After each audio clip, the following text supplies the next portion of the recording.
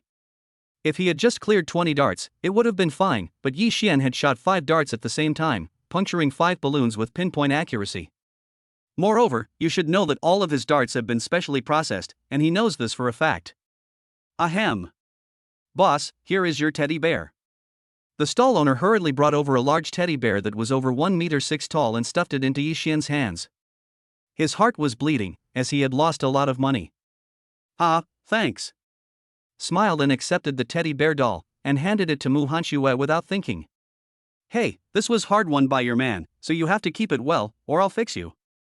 Everyone around them exclaimed, does this guy have to be like this? They couldn't help but think of Yi Xian fixing Mu Hanxue, accompanied by butterflies and cherries. Humph. Mu Hanxue's pretty face flushed as she heard this, and she huffed, hugging the large teddy bear doll. However, some stall owners who didn't believe in evil looked at the 2 little ones and gritted their teeth. Boss, how about we make a bet? If you can use both hands to throw 10 darts at the same time and burst all the balloons, I'll sell you 2 small teddy bear dolls for each of your daughters. Having already lost a large teddy bear, he didn't care about the 2 small ones. Originally, these were gifts that could only be taken away after puncturing 15 balloons. Ha! Really? Upon hearing the stall owner's words, the 2 little ones, Tong Tong and Meng Meng, blinked their big, sparkling eyes. Ha, of course it's real. The stall owner gave a forced smile. The reason for this was that he also wanted to see how good this guy really was. Daddy, we really wanted to. Tong Tong and Meng Meng looked at the omnipotent father with hopeful eyes. Yi Xian felt his daughter's expectations and nodded with a smile. This is easy. He picked up the 10 darts that the stall owner had already prepared, holding 5 in one hand, and with a hiss they turned into streaks of light. Then 10 balloons popped, and 10 darts plunged straight into the board. 10 darts all hit the target. Completing this was extremely easy for Yi Xian. Not to mention the mere 10 darts in front of him, even if there were 100 or 1,000, as long as Yi Xian wished, he could even stab them all at the same point. His god-level magnetism ability was not for show. The reason why Yi Xian was able to accurately and easily kill the assassin Qin Ling Yusen was because of this. The stall owner. He really won. Looking at the 10 balloons that had popped on the panel and the 10 darts stuck to them, he was once again left doubting the world. Not to mention his special darts, even ordinary darts that could do this would be extremely impressive. Just who was this guy? It was terrifying when you thought about it. The stall owner, seeing this, dared not deny responsibility and quickly gave Tong Tong and Meng Meng each a small teddy bear. Thank you, boss, Baba Tong Tong loves you so much. Meng Meng also loves you very much, a big kiss. The 2 little ones were beaming with joy as they hugged their small teddy bears. After they had finished talking, they even kissed their father, expressing their love for him. The surrounding audience looked at Mu Hanxi and the 2 little ones in the middle of the field, each holding a teddy bear, and they were so envious. Sweet, mommy, super sweet. Showing off your love for each other will get you killed, is this really a good idea? Especially the surrounding single dogs, they were so happy eating the dog food in their mouths, their little faces were all smiling like flowers. Amidst the envy and jealousy of the crowd, Yi Xian left the stall with his 3 spoiled wives and the little one, leaving behind a picturesque, sweet and warm figure. Wow, I'm so jealous. If my future man could spoil me even a tenth of what this handsome guy does, I'd be smiling in my sleep. So this is what dog food tastes like. It's really sweet, super sweet. I'll definitely ask someone to introduce me to a girlfriend when I go back. I can't control myself anymore. I really want to find a man to hug me. Oh. The audience around the booth was abuzz with excitement, all stimulated by a wave of dog food. The vendor's boss saw this and let out a deep sigh of relief. Everyone, see, this booth is fair to all. For 20 yuan you get a pack of cigarettes and a teddy bear to take home. I'll take it.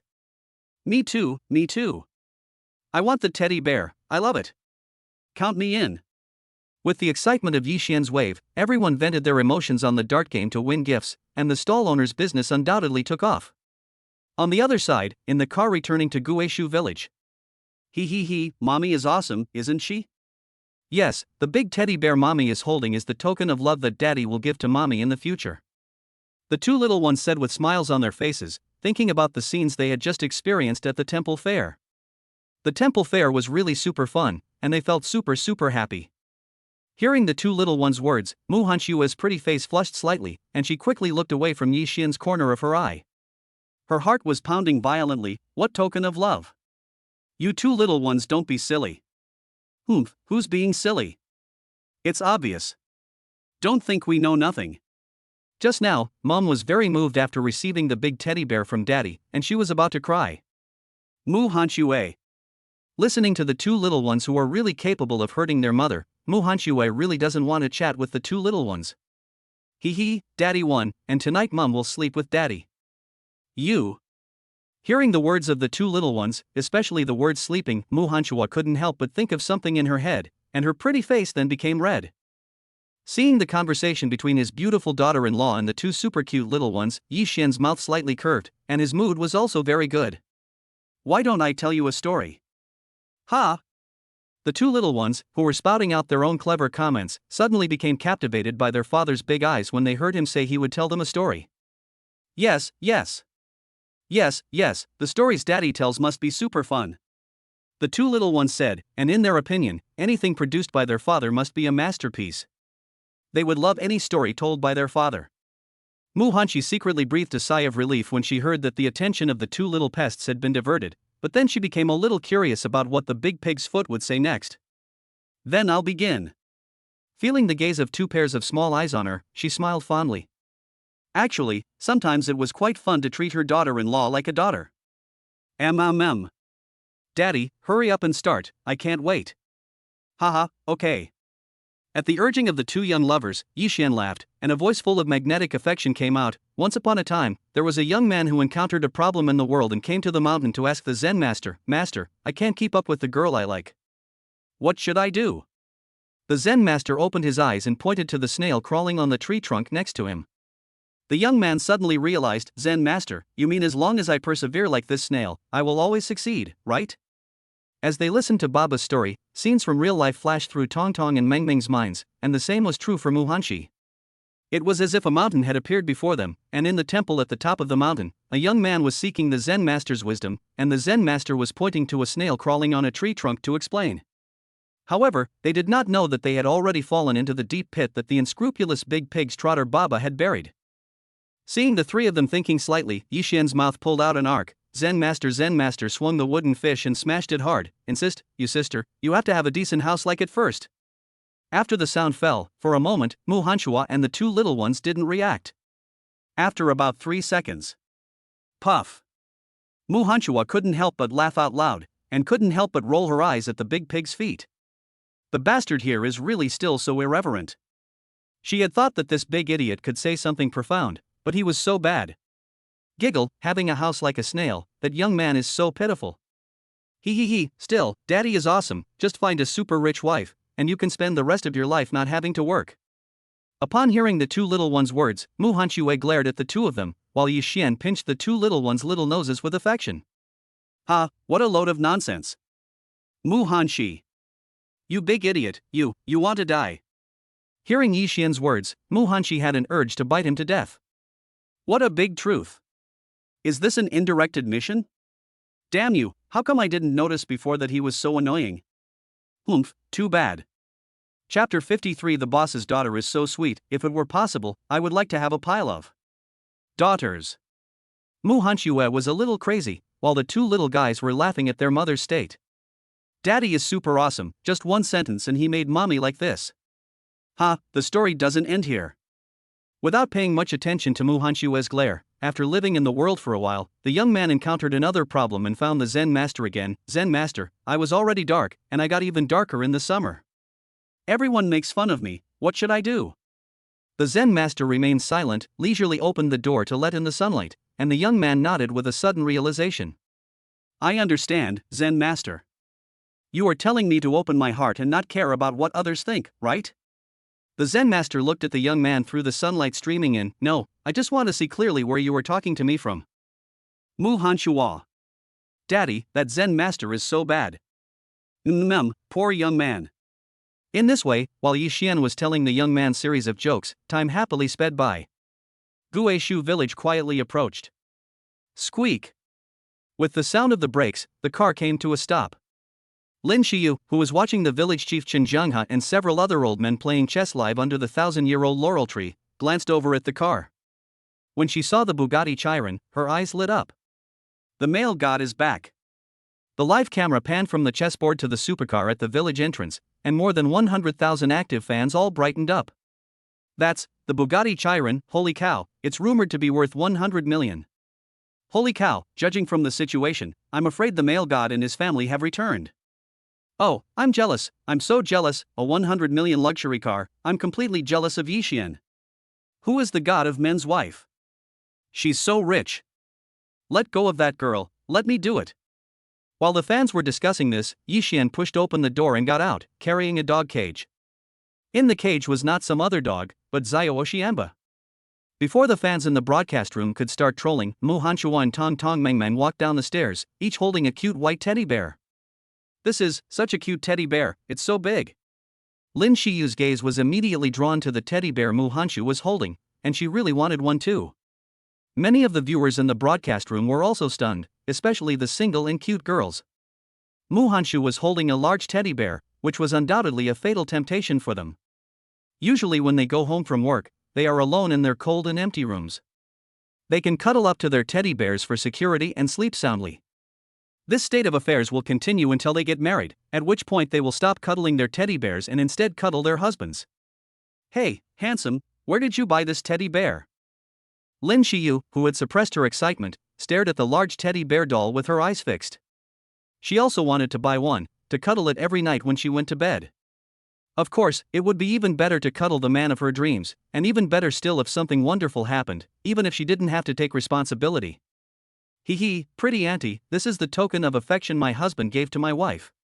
Daddy worked really hard for this teddy bear.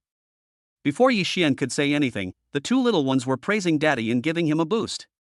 Such little helpers are undoubtedly role models for all daughters in the world, and of course there are very few people who can do what the two little ones have done. Go on, don't talk nonsense. Hearing the two little ones' words, Mu Hanshua glared at Tong Tong and Meng Meng. Her pretty face flushed slightly for a moment. It was fine to say it in private, but now this girl broadcasting live would be seen by many netizens. Hearing the two little ones' words, the few old men playing chess under the tree smiled. Humph, it's true. If I help you win this doll, you have to sleep with me tonight. Mu Hanshua's face flushed, and she hurriedly covered Tong Tong's mouth, but the words had already been heard by Lin Shiyu and the more than 100,000 fans in the live broadcast room. This wave really overturned the entire live broadcast room. I heard something. Damn it, didn't the male gods go to the household registration office? What the hell did they do? Sleeping with this guy at night, mad, let go of that girl, let me do it. Oh no, don't, the male god belongs to this lowly. The chat room was full of comments, and everyone was imagining every possible scenario and position for the night. The village chief, Chen Jianghe, and the other old men couldn't help but feel moved as they listened to this. The young people nowadays are really great, they know how to have fun much more than they did when they were young. On the other side, in the dormitory of Shanghai University. Mom, yeah, the boss's daughter is so sweet, if it's possible, I want to have a go at her. Lu Feihu gulped and swallowed. Boss, are you going to sleep with your wife tonight? Gee, the boss is the boss, he is a role model for us. I can't, I'm not staying in the dormitory tonight, you guys cover for me.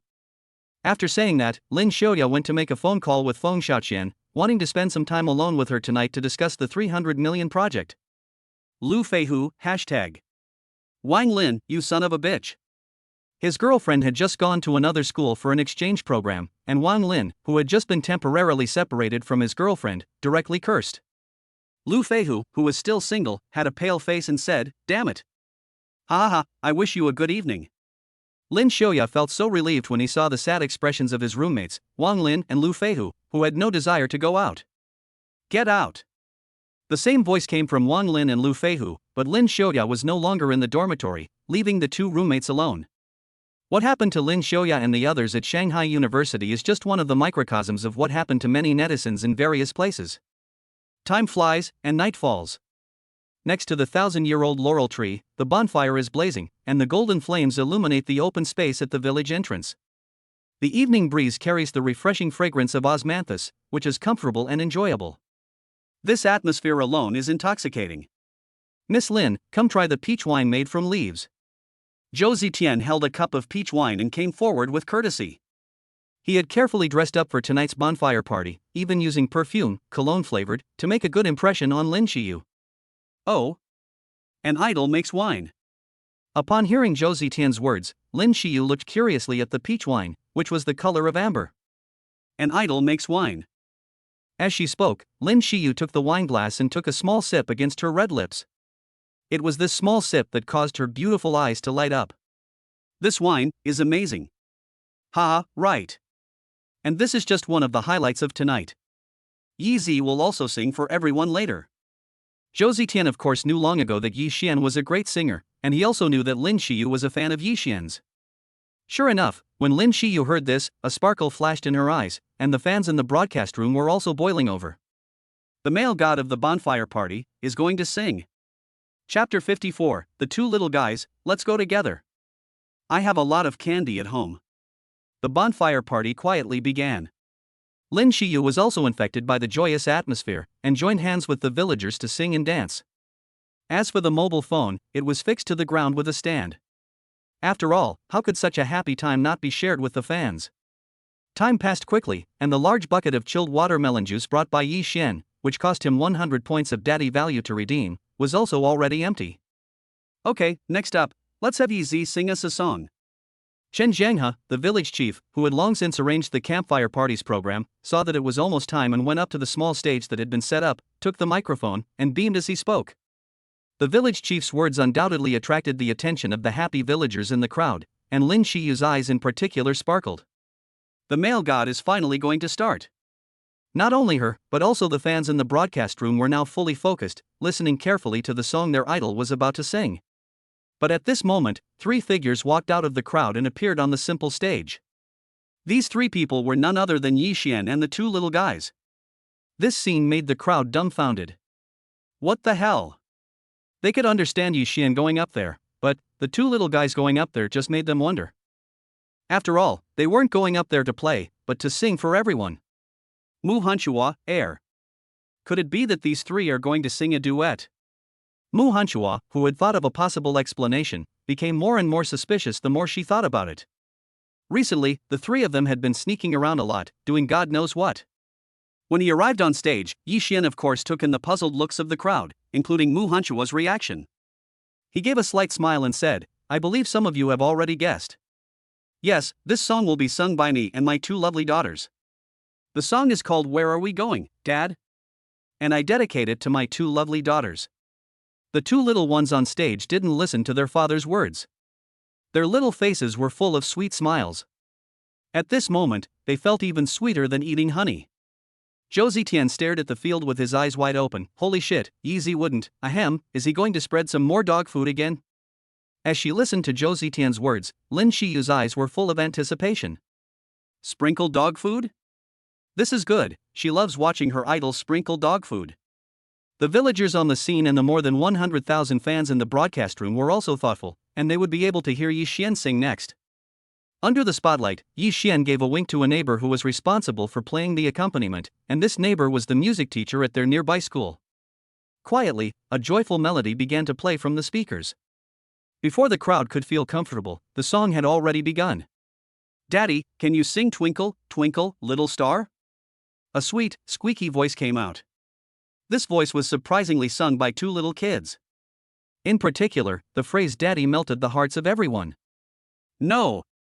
Yi Xian's doting voice then came through, and he rubbed the heads of the two little ones with his large hands, undoubtedly showering everyone with a wave of dog food. And that was just the beginning. Then I'll teach you.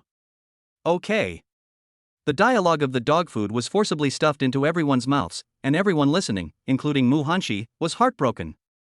Twinkle, twinkle, little star. How I'll wonder what you are. There is someone very cool in my family.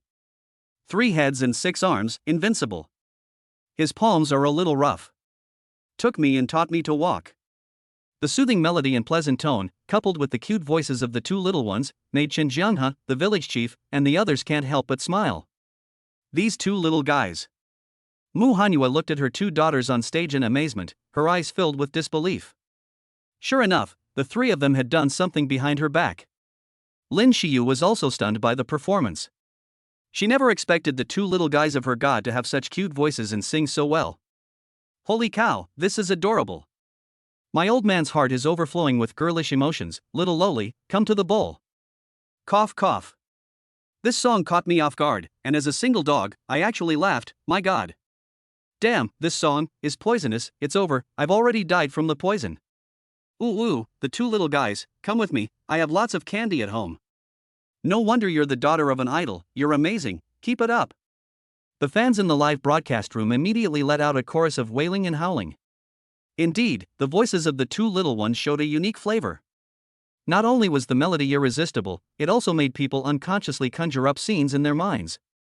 However, while everyone was spouting abuse, they were undoubtedly all overwhelmed by the dog food from Yi Xian and the other two. As the saying goes, invisible dog food is the most lethal, and this is precisely the moment when it is being said. Meanwhile, Yi Xian's eyes are full of tenderness, overflowing with adoration and paternal love. Thank you for taking care of my little monster. You are the most beautiful love letter I have ever written. The happiness of a family is held together by buttons. I love you no matter what the weather. This is the first time I've been a father. Our feelings are a little complicated. You've grown up so fast, and I've gone gray. Together, we'll write the future. The voices of the two little ones are followed by Yi Xuangao's emotional outburst, which comes without the slightest bit of build-up. No, to be precise, in a sense, what Tong Tong and Meng Meng sing is the build-up. It is also Yi Xuangao's spoiled and magnetic voice that seems to have turned into a magical sound dancing in everyone's hearts. Listening to their father's undisguised affection and confession, the two little ones' smiling faces are full of joy and happiness. Daddy loves them so much, they feel so happy, so happy, so happy. Host receives plus 188 daddy points from Tong Tong. Host receives plus 188 daddy points from Meng Meng. Host receives plus 188 daddy points from Tong Tong. Host receives plus 188 daddy points from Meng Meng. Unsurprisingly, when the two little ones were sweetly unable to do anything, their impression of daddy improved by an unknown amount.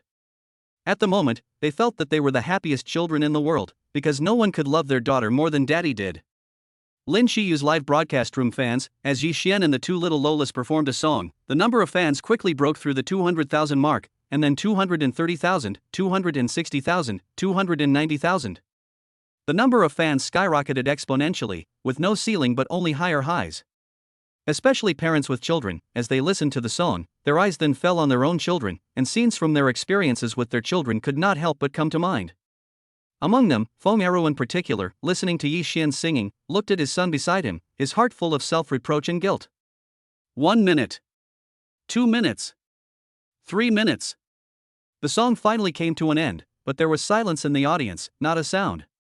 Although the song had ended, everyone's thoughts were still immersed in the ocean of sweet dog food, unable to extricate themselves for a long time. The author has something to say. Chapter 55. Let's say that Big Pig's foot has a conscience. Sweet. Unprecedentedly sweet, a wave of dog food storms is coming, and the listening villagers and many netizens are immersed in it. This is the first time you've been a dad? Our feelings are a bit complicated? The lyrics, the tune, and the mood of the song undoubtedly struck a chord in the hearts of countless dads. Even when Yi Yunfei heard his son sing this song, he thought of the scenes he had with his son when he was young, watching him call out daddy for the first time, learning to walk for the first time, and taking a stroll at the market holding hands for the first time. There were so many first times, and they formed a picture in his mind, and the memories were like a tiger that had broken free of its cage, running out of control. This was the case with Ye's father, and it was also the case with Feng Eru in the crowd. Even the village head, Chen Jianghe, and the other elderly men were full of emotion, not to mention the other villagers. Lin Xiyu had been listening in awe for a long time by now. Her admiration and respect for her idol was like the endless flow of the Yangtze River, or the unstoppable flooding of the Yellow River. My goodness, this man is amazing. I never knew that fatherly love could be expressed like this. I admit, I'm jealous. I'm convinced by this dog food. I'm speechless at his ability to spoil his daughter. Oh, I want to be the god's daughter so badly, it's so happy, so sweet. I can't eat any more dog food, what should I do? It's so hard. Why is it that the god is so outstandingly good at the same 9 years of compulsory education? My mother asked me why I was kneeling watching TV, and I said that the dog food my idol was spilling was super sweet. It's like a barrage of snowflakes whizzing past the live broadcast room. There are at least dozens of barrage screens every second, filling the entire screen. Woof woof. Under the baptism of peach blossom brew, Zio Oshianba also barked twice, eating the dog food sprinkled by his owner just like everyone else. No wonder you are the king, your owner is amazing. Barked, the cute little Tianba ran happily around Muhanshi, his adorable appearance making people unable to hold back their laughter. However, no one noticed at the moment that the little Tianba, who had just been born not long ago, could do this, and this kind of cute appearance would definitely make many people feel the urge to take it away. After trotting for a while, Xiao Tianba returned to the small bowl prepared for him by his two young masters. It contained nothing else but chilled watermelon juice. He drank it with a slurp, and a human-like expression of satisfaction appeared on his face. If an outsider saw the scene, they would definitely think that this little 2-year-old had become a demon. Ding! Congratulations to the host for singing with his daughter for the first time. Reward, Divine Control of the Heavens, ability. God-level weather control. The host with this skill can easily control the weather, and has absolute control over anything weather-related, such as strong winds, rainstorms, lightning, hail, etc. It can be described as a necessary skill for killing people, and it is as easy as turning over a palm to achieve invisibly killing people. God-level control of the sky? After hearing the system's introduction, Yi Xian admitted that he had a new understanding of the system once again.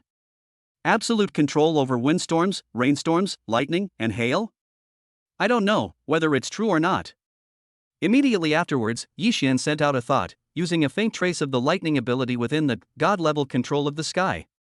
The next moment, something strange happened. Rumbling. The dark night sky full of stars was suddenly lit up by a bolt of lightning. The blazing white lightning split the night sky like a giant axe. It was this sudden bolt of lightning that caught everyone off guard and brought everyone's thoughts back. What's going on? Thunder. I thought it hadn't rained in the past week. That's strange, it doesn't look like it's going to rain heavily later on. I don't know, today's weather is really unusual. Just as the villagers were discussing this, with a loud crack, a terrifying thunderclap, with incredible speed, crashed onto the ground hundreds of meters away from the village, directly creating a large crater in the ground. Lin Shiyu stared at the crater with wide eyes, just as she was illuminated by the decorated bonfire. This was created by the thunder just now. Looking at the deep pit the size of a millstone, Lin Shiyu gulped and swallowed, and the fans in the live broadcast room were also shocked by the scene, and the original heated discussion and spitting also ended. Yi Xian saw the deep pit hundreds of meters away and a secretive smile appeared at the corner of his mouth. Obviously, he was quite satisfied with the scene. No wonder the system said that this ability kills people invisibly. If it is used well, it is much more convenient than the God-level Magneto ability. After all, whether it's a storm, thunder, lightning, or hail, if used well, they will definitely become lethal weapons. Wow, is it going to rain, Daddy? Yes, we're having a bonfire party, and Meng Meng hasn't had enough fun yet, so she doesn't want it to rain. The two little ones were also slightly startled by the sudden thunder, and promptly pouted. Ha, of course it's not going to rain. Petting the two little ones' heads affectionately, but, although it's not going to rain, it's going to rain colorful bubbles. Zhou Zitian, rain of colorful bubbles, Yi Zi, you. Without answering Zhou Zitian's words, he gave a slight smile. Next, for the second program, how about I perform a magic trick for everyone? Oh? Magic. Upon hearing Yi Xian's voice, as expected, the gazes of many villagers all turned over at the same time. Even Mu Hanshue's gaze fell on Yi Xian in surprise. This big pig's foot can also do magic. Ding! Congratulations to the host for successfully redeeming and using the colorful bubble rain card, which consumed 50 points of the host's daddy value. A total of 10,000 colorful bubbles, lasting 5 minutes. After successfully redeeming the card, Yi Xian's mouth curled up into a charming arc, and then he pretended to do a few magician's tricks, and then an incredible scene appeared in the field. At some point, a purple bubble fell from the night sky, and it was exceptionally beautiful and eye-catching against the backdrop of the bonfire. Then, 5, 10, 50. Colorful bubbles appeared in the field of vision, and in the blink of an eye red, orange, yellow, green and other colorful bubbles had filled the hundreds of meters of open space at the bonfire party, extending into the darkness of the night in the distance. It was beautiful and especially magical. SSSSS. This. My God, how did GZ do it? It's unbelievable. Zhou Zitian gasped, completely unable to believe what he was seeing. What was he seeing? Colorful bubbles? He touched a blue bubble with his finger, and it popped just like a real bubble. When did this happen? Is this really just magic? Muhanshi was also stunned by the bonfire party surrounded by colorful bubbles. The scene in the field was extremely beautiful. She swore that she had never seen anything so romantic in her life. But that wasn't the end.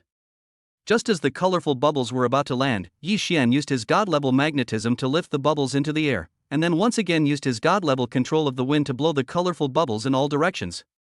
A gust of wind surrounded Muhanshi and the two little ones, and then, driven by the wind, 3 swirls of colorful bubbles surrounded the 3 of them, centering on the mother and daughters and within a radius of 1 meter. Giggle, wow, Daddy, how did you do that? I love it so much.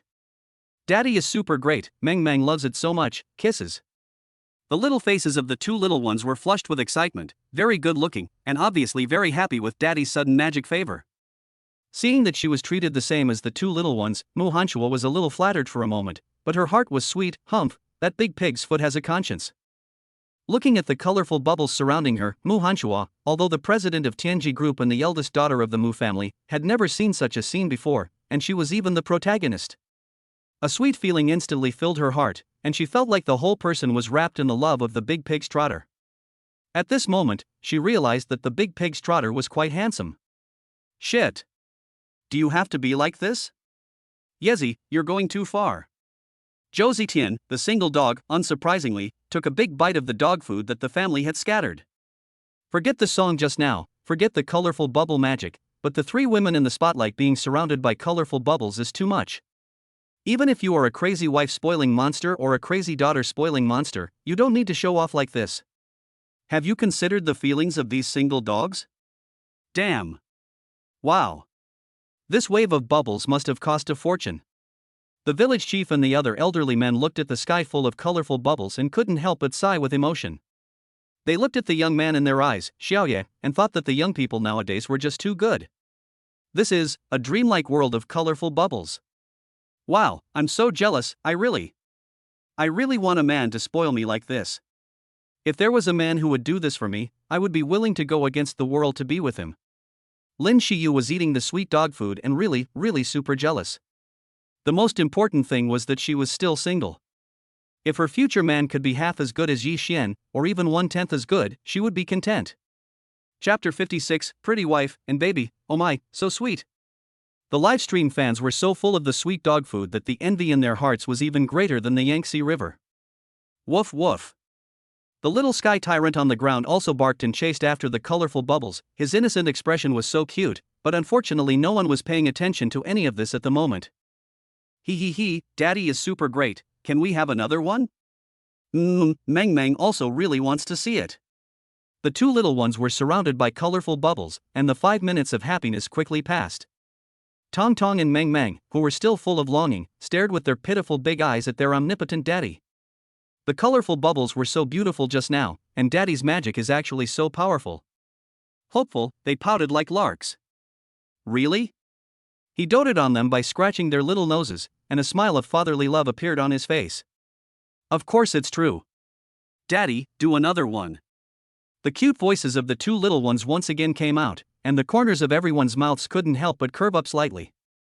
This voice really left them without any resistance. Yi Xian, as a father, of course felt the same way, looking at the 2 little ones with affection. Okay, then Daddy will do another magic trick for you. Ha! Zhou Zitian heard this and his eyebrows shot up. Yi Zi is going to do another magic trick. Not only Zhou Zitian, but also the villagers, Lin Shiyu, and netizens, all of their attention was once again focused on Yi Xian.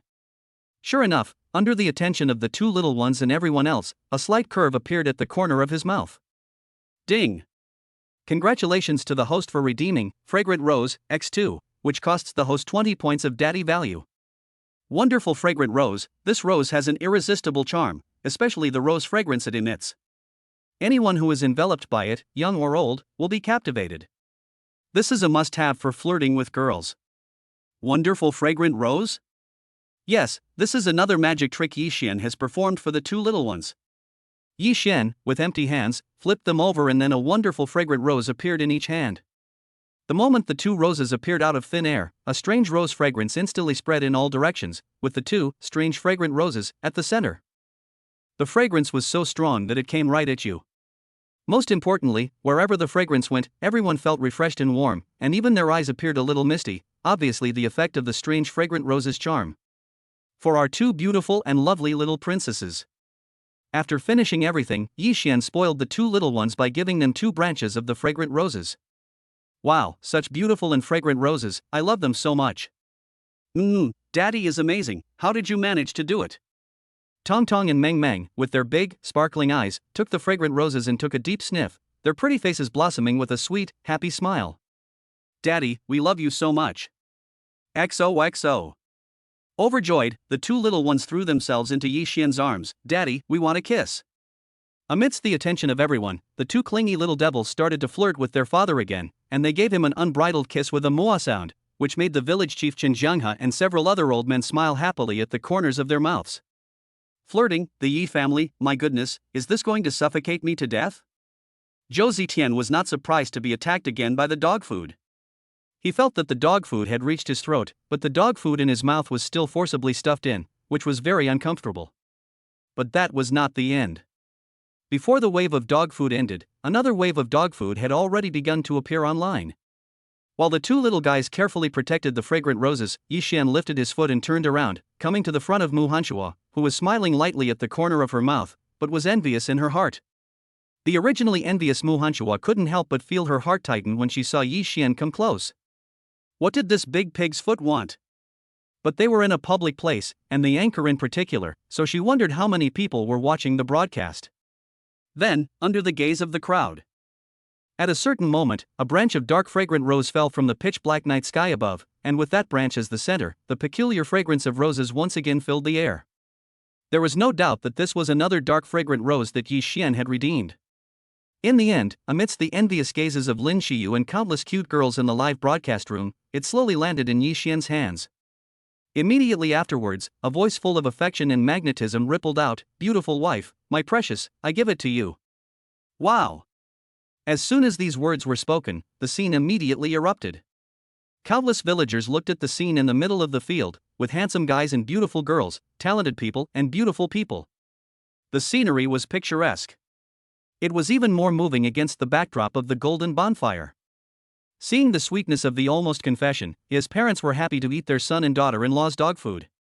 This son has a high emotional quotient. As a woman, Jiang Wanqing understands very well that no woman can remain unmoved by this scene. As Jiang Yuanqing guessed, Mu Hanxi was also caught off guard by the sudden scene.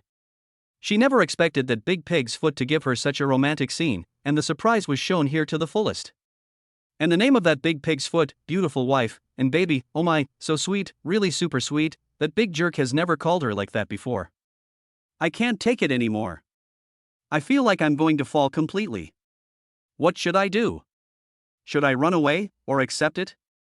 He, what are you doing, Mom? Hurry up and catch it. Daddy is so romantic. When I grow up, I want to marry someone as good as Daddy. Meng Meng too. The words of the two little ones made Mu Hanxi come back from her daze. She was confused and took the fragrant rose from Yixian's hands. At this moment, no matter if she was the president of Tianji Group or the eldest daughter of the Mu family, it didn't matter. In such a touching scene, she was just a little wife being spoiled by that big idiot. You big idiot, you just know how to show off. Mu Hanxi gave Yixian a disgusted look, and took the wonderful rose with a slightly flushed face. However, there was no denying that she felt an unparalleled sweetness in her heart at that moment. It was so sweet that it was too sweet, and her heart was about to melt. Ha, do you like it? Ignoring her, Mu Hanxi gave a disgusted look and said with a smile. Mu Hanxi sniffed the wonderful rose lightly, blushing shyly, and nodding her little head. Give me a kiss. Give me a kiss, he. The two little ones were unperturbed at this time, their little faces full of a fearless attitude. However, this wave of divine assistance from the two little ones quickly resonated with the villagers in the field. Give me a kiss. Give me a kiss. The crowd immediately started to cheer, and the smiles on Tong Tong and Meng Meng's faces grew even wider. Lin Xiyu was envious when she saw this scene. She envied the girl so much that she didn't know what to do.